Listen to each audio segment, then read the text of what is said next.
आओ बच्चों जल्दी से अपन इस दिक् को जाएं और दिक् अनुपात वाले पार्ट का रिवीजन करते हैं और इसमें देखते हैं सबसे पहले कि आखिर दिक् को जाएं होती क्या है। तो दिक् को जाओं के बारे में मैं बता दूं आपको कि ये है त्रिविम निर्देशांक ज्यामिति के अंदर होता है। अगर मान लीजिए अपने पास में इस प्रकार से कोई घन दे रखा है, इसको मैं थोड़ा और अच्छे तरीके से बनाता हूं कि मान लीजिए अपने पास में ये एक्स अक्ष है, ये वाई अक्ष है और ये जेड अक्ष है, ठीक है, और ये अपने पास में मूल बिंदु है। अब कोई रेखा जो है वो इस समष्टि में यानी कि अंतरिक्ष में है, मतलब त्रिविम निर्देशांक ज्यामिति में जब बात करेंगे अपन तो ऐसे ही करेंगे, ठीक है। तो ये क्या काम करेगी, रेखा एक्स अक्ष के साथ में एल्फा कोण बनाती है, वाई अक्ष के साथ में मान लीजिए ये बीटा कोण बनाती है, और साहब जेड अक्ष के साथ में ये गामा कोण बनाती है। तो अपन क्या बताते हैं कि जब कोई रेखा एक्स अक्ष के साथ में अल्फा, वाई अक्ष के साथ में बीटा और जेड अक्ष के साथ में गामा कोण बनाएगी तो उनके जो कोसाइन के मान होंगे अर्थात कॉस अल्फा, कॉस बीटा और कॉस गामा, इनको अपन क्या कहेंगे, दिक् कोज्या कहेंगे या दिक् कोसाइन कहेंगे। डायरेक्शन कोसाइन भी बोलते हैं इनको अपन। इसको शॉर्ट फॉर्म में अपन DCS भी लिखते हैं। क्या लिखते हैं, DCS। अब यहां पर अपन ने इनके नामकरण करे साहब, L बराबर कॉस अल्फा, ठीक है, M बराबर कॉस बीटा, N बराबर कॉस गामा। ये अल्फा एक्स अक्ष से बनाया गया कोण रेखा द्वारा, ठीक है। ऐसे ही बीटा जो है वाई अक्ष से धनात्मक दिशा में बनाया गया कोण, और गामा क्या है, जेड अक्ष से धनात्मक दिशा में बनाया गया कोण, और इनके जो मान प्राप्त होंगे वो कहलाएंगे दिक् कोसाइन, ठीक है, या दिक् कोज्याएं या डायरेक्शन कोसाइन, ठीक है बेटा। अब यहाँ पर एक विशेष बात होती है, वो विशेष बात क्या है कि इन तीनों दिक् कोज्याओं के वर्गों का योगफल सदैव एक होता है। कैसे, मैं ये कहना चाह रहा हूं कि साहब L की घात 2 प्लस M की घात 2 प्लस N की घात 2 ये बराबर होता है 1 के। या फिर ऐसे समझिए कि मैं कहना चाह रहा हूं कि cos square alpha plus cos square beta और प्लस कॉस स्क्वायर गामा ये बराबर होता है किसके, 1 के। इससे अपन कई सवालों को सरल करेंगे। देखिए आप आगे चलते हैं। अगर मान लीजिए जो रेखा है, जो सदिश रेखा है, उसका डायरेक्शन यानी कि दिशा बदल दें तो ऐसी स्थिति में वो जो कोण बनाएगी, एक्स अक्ष के साथ कोण बनाएगी पाई माइनस अल्फा, वाई अक्ष के साथ में कोण बनाएगी पाई माइनस बीटा, और जेड अक्ष के साथ में कोण बनाएगी कैसा, पाई माइनस गामा। तो ऐसी स्थिति में अपने को जो अपने दिक् कोज्याएं थी उनके चिन्ह बदलने पड़ेंगे, -L -M और -N। क्यों, क्योंकि अपने को याद है कि साहब L बराबर, ये अगर मान लीजिए cos पाई माइनस अल्फा होगा तो ये किसके बराबर होता है, माइनस cos अल्फा के। तो यहां से इसको -L कह देंगे। M बराबर cos पाई माइनस बीटा, तो ये आ जाएगा माइनस cos बीटा। ऐसे ही N बराबर cos पाई माइनस गामा, तो ये आ जाएगा माइनस cos गामा। अब यहाँ पर ये -L -M और -N आ जाता है, तो इनमें भी क्या होगा, इनके वर्गों का योगफल करें अपन तो ऐसी स्थिति में भी मान क्या आएगा बेटा, 1 आएगा, ठीक है बेटा। एक उदाहरण से समझते हैं अपन। अब ये उदाहरण देखिए, इस उदाहरण में क्या है, अपने को दिक् कोज्याएं ज्ञात करनी है जबकि रेखा एक्स अक्ष से 30 डिग्री का कोण बना रही है, वाई अक्ष से 90 डिग्री का कोण बना रही है और जेड अक्ष के साथ में 60 डिग्री का कोण बना रही है। तो इसका मतलब अपने को दिया है, क्या दिया है बेटा, दिया है कि साहब अल्फा जो है वो बराबर है 30 डिग्री, बीटा जो है वो बराबर है 90 डिग्री और गामा जो है वो बराबर है 60 डिग्री।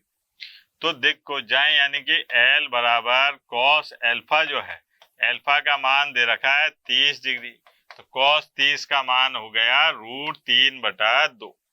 फिर बात करिए अपन ने m की, cos बीटा, बीटा का मान दे रखा है cos 90 डिग्री, और cos 90 का मान कितना होता है बेटा 0। फिर n की बात करी तो ये है cos गामा, cos गामा में cos गामा का मान कितना दे रखा है 60 डिग्री, जिसका मान होता है 1/2, ये आ गया। तो ये अपने पास में उस रेखा की दिक् को जाए आ गई। एक बार चेक करने के लिए अपन ने क्या काम करा, L की घात 2 m की घात 2 प्लस n की घात 2, मतलब दिक् को ज्याओं में एक संबंध होता है, ठीक है, कि उनके वर्गों का योगफल सदैव 1 आता है। तो देखें साहब, ये आ गया अपने पास में 3/4 प्लस 0 और प्लस 1/4 बराबर 1। बिल्कुल सही बात है साहब। तो ये अपने पास में इस रेखा की क्या हो गई, दिक् को ज्या हो गई। ठीक है बेटा। अब बात करते हैं अपन रेखा के दिक् अनुपात की। अगर अपने पास में 3 संख्याएं A, B, C इस प्रकार से हों कि वो दिक् कोज्याओं के साथ में समान अनुपात रखती हों, अर्थात अगर मान लें किसी रेखा की दिक् कोज्याएं जो है वो L, M, N है, ये क्या है अपने पास में L, M, N, ये है रेखा की दिक् कोज्याएं। क्या है बेटा, ये रेखा की दिक् कोज्याएं।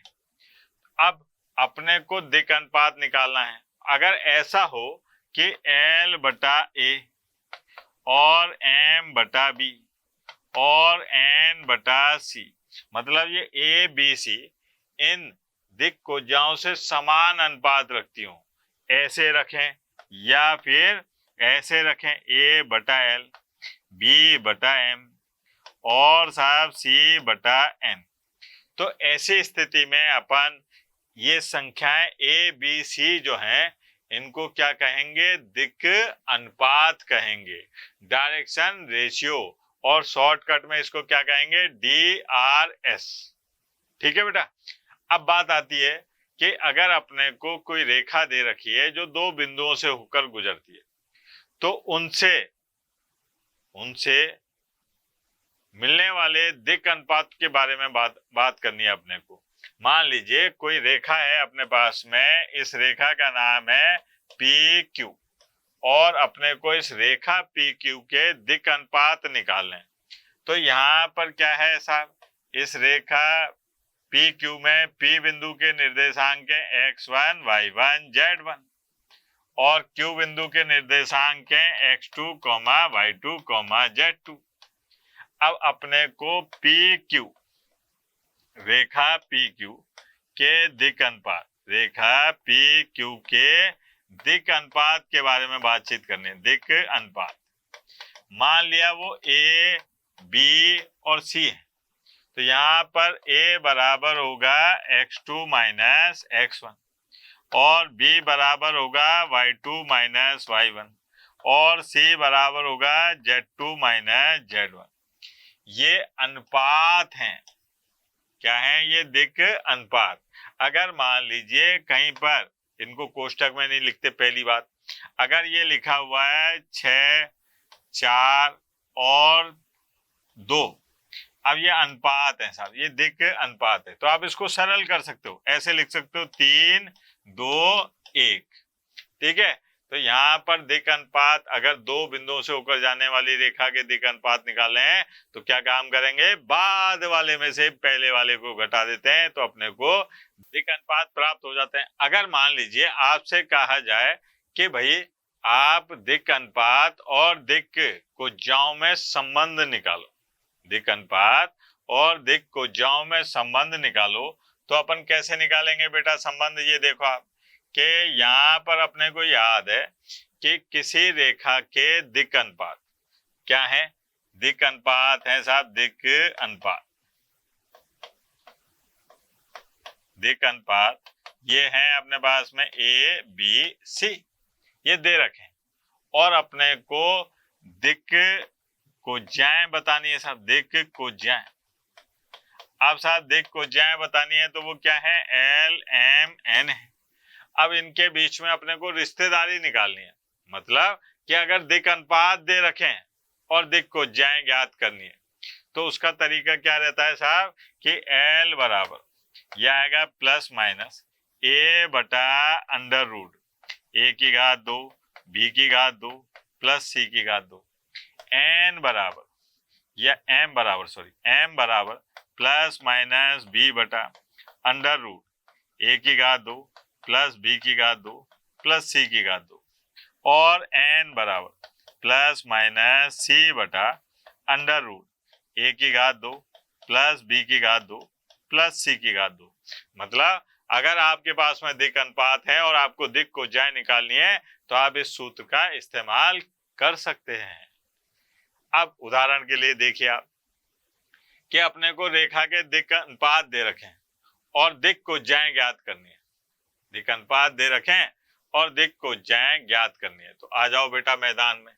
दिया है, क्या दिया है साहब कि ए बी और सी दे रखा है, कितना 2 माइनस 6 और 3, मतलब ए बराबर 2 बी बराबर माइनस 6 और सी बराबर 3। अब साहब अपने को दिक् कोज्याएं निकालनी है। माना दिक् कोज्याएं क्या है साहब, दिक् कोज्याएं ये हैं अपने पास में एल एम और एन। अब साहब एल एम एन है तो अपने को याद है कि एल बराबर प्लस माइनस ए बटा अंडर रूट ए की घात 2 प्लस बी की घात 2 प्लस सी की घात 2। तो यहाँ पर प्लस माइनस 2 बटे अंडर रूट के अंदर 4 प्लस 36 प्लस 9, तो ये आ जाएगा अपने पास में प्लस माइनस 2 बटे 7।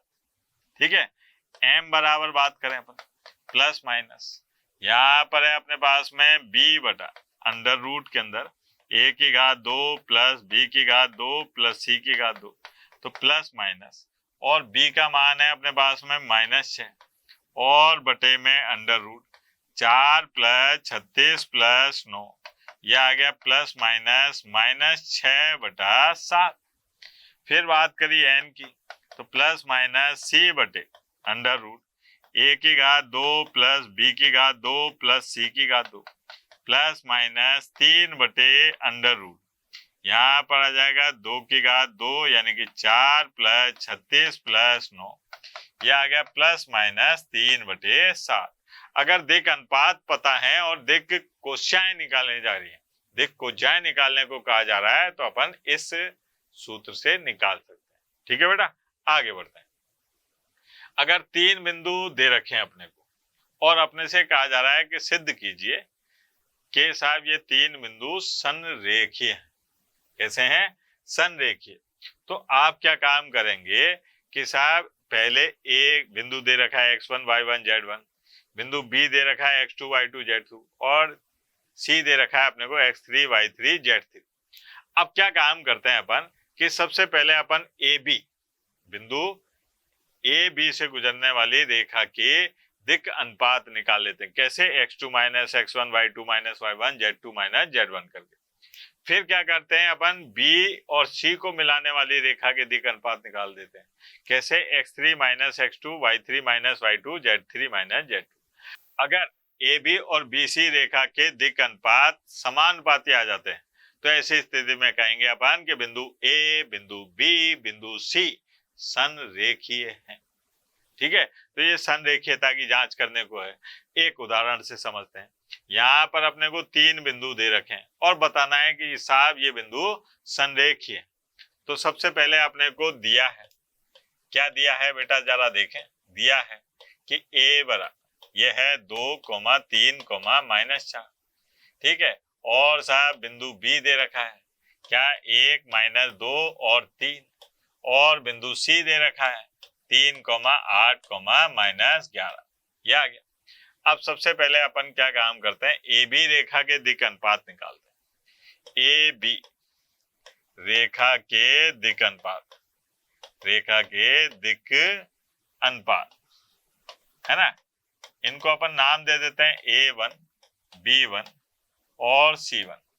ठीक, अब A1 B1 C1 में क्या है साहब, 1 माइनस 2, ठीक है, -2 -3 और साथ 3 -4, तो ये +4। यहाँ आ गया अपने पास -1 -5 और 7। ये अपने पास में रेखा AB के दिक् अनुपात है। फिर अपन ने निकाला साहब BC रेखा के दिक् अनुपात, BC रेखा के दिक् अनुपात। अब BC रेखा के दिक् अनुपात निकालने गए साहब, इनका भी नामकरण कर दो साहब, A2 B2 और C2, ठीक है, ये माइनस नहीं है बेटा। अब बराबर यहाँ पर कैसे निकालेंगे इसको, 3 -1 और साहब 8 + 2 और -11 -3। अब सरल करें साहब, यहाँ आ गया अपने पास में 2, यहाँ आ गया अपने पास में 10 और यहाँ पर आ गया अपने पास में -14, ठीक है। अब इसमें देखा अपन ने तो भैया ये आ गया 1 और ये आ गया 5 और ये आ गया अपने पास में -7, ठीक है। अब यहाँ पर ज्यादा करो तो एक जैसा बनाना है तो माइनस का गुणा कर देते हैं, तो -1 -5 और +7। तो पता चला कि साहब A1 बटा A2, B1 बटा B2 और C1 बटा C2, ये सबके मान समान आ रहे हैं। इसका मतलब इन दोनों के दिक् अनुपात समानुपाती हैं। तो अपन कह सकते हैं कि बिंदु ABC संरेखीय है, ठीक है बेटा।